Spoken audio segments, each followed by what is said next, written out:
And welcome to the Jameel Rawls Show. And one of the things we were looking into recently was the secrets of the Civil War. And what other better group than to comment on besides the Ku Klux Klan?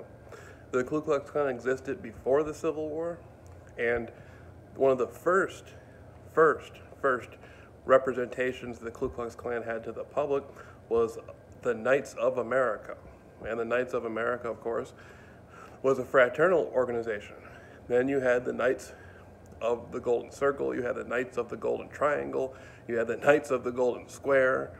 Most people have never heard of the Knights of the Golden Triangle or the Knights of the Golden Square, but there is some information online of the Knights of the Golden Circle, though. Now, after the Knights of the Golden Circle, you had the Knights of the Ku Klux Klan. And the Knights of the Golden Circle, they were laboring to keep the Confederacy going, okay? And the hostile powers of the North, of the Union, were in a position to end the economic stronghold of the South. It's really difficult for us in today's world from 2019 to go back and look at the 1860s and come to a logical conclusion as to what was really going on in Washington, D.C. behind the scenes. I don't think the history books have really produced the facts and information of the Lincoln administration, of Lincoln's presidency. Now, that being said, some more information. I have a little bit more information. Okay, coming into the Reconstruction period, you would have people like even today you hear of stuff like soul food, and you know how people when people eat soul food, they eat parts of the pig that you normally wouldn't eat. Like you hear people eating chitlins or pig's feet or pig ears and whatnot. And not that some of that stuff can't be good. It doesn't taste good. A lot of people don't recognize that's coming out of sort of the relationship the slave master had with the house Negro, where the heads of the plantation would cut the best parts of the pig or the parts that they felt were more edible. Then they would give to the slave the leftovers. So the slaves would get the pig feet, the pig ears, the chitlins, the hog maws and whatnot, and then they would make a traditional meal out of it. Now, a lot of people, you hear people, especially in the black community, their grandmother makes soul food. You hear about that. That's where it came from. But there is, of course, exceptions. Like in Scotland, people eat chitlins, and they were never in slavery, but they still eat chitlins, though. So there is exceptions, So let me think of some other fine points.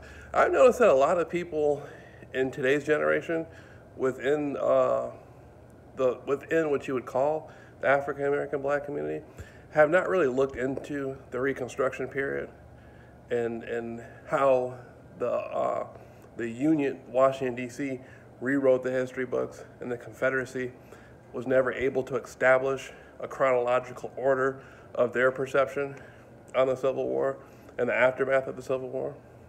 Okay, but lo and behold, I got some more. Okay, lo and behold, I've noticed that a lot of people in the black community, a lot of the women especially, run down on their children a lot with beatings. And growing up, I've seen that a lot. Like, I got my whippings, but I've seen some people where they get beat so bad. A lot of people are like, man, why do black women beat their children so much? That's coming up. A lot of that is pre-programmed through the Willie Lynch doctrine. Willie Lynch, that's where the word lynch comes from. Like, you're going to get lynched. Willie Lynch had different ways of dealing with slaves.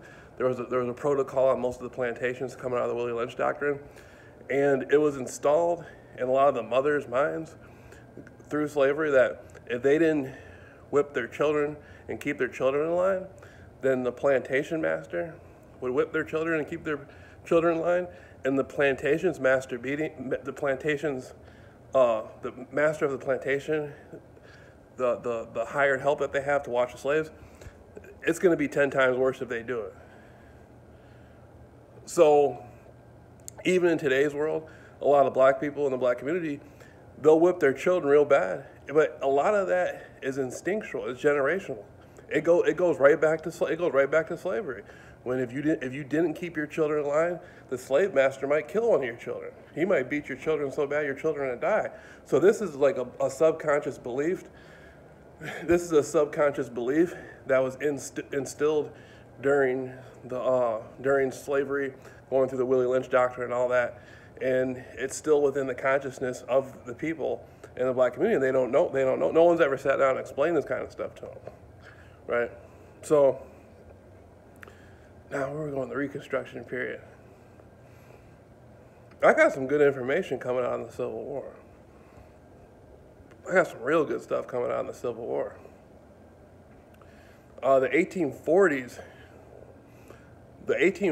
is deeply connected to the Civil War because all the generals in the Civil War and the higher military, even the politicians, whether they were in the Confederacy or the Union, a lot of them worked with each other during the Mexican-American War. And there's something there that needs to be looked at, needs to be studied. That film with Nicolas Cage, National Treasure, where they talked about how the Confederacy, wanted to take over Latin America and South America. There's like a much bigger story there, dealing with the Mexican-American War and whatnot. But this is the Jameel Rawls Show, and we'll be coming back in the future with more information on the Reconstruction period, the Civil War, and what have you not. I encourage people to get access to the older books if they can. If you can get your hands on some school books from before the Civil Rights era, like if you can get your hands on some school books from the 1920s, 1930s that were in the South, I would encourage people to do it, because the Board of Education has gone, like I say, universal, they've gone Rotarian, where every school in the country is like on the same book or the same book curriculum, whereas 50 years ago, especially 70, 80, 100 years ago, you can go 20 miles away and a different school would have completely different textbooks. So textbooks are number one, education is number one. I encourage people, get rare books and try to get books.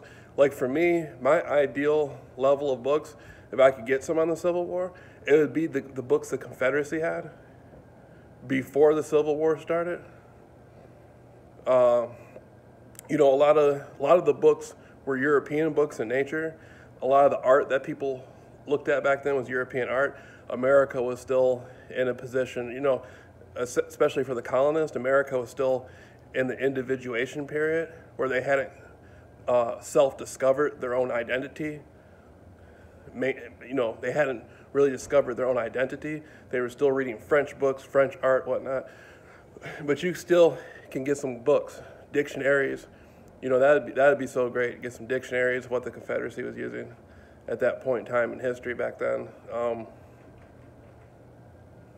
But I encourage people to, stay active and keep getting that knowledge and information.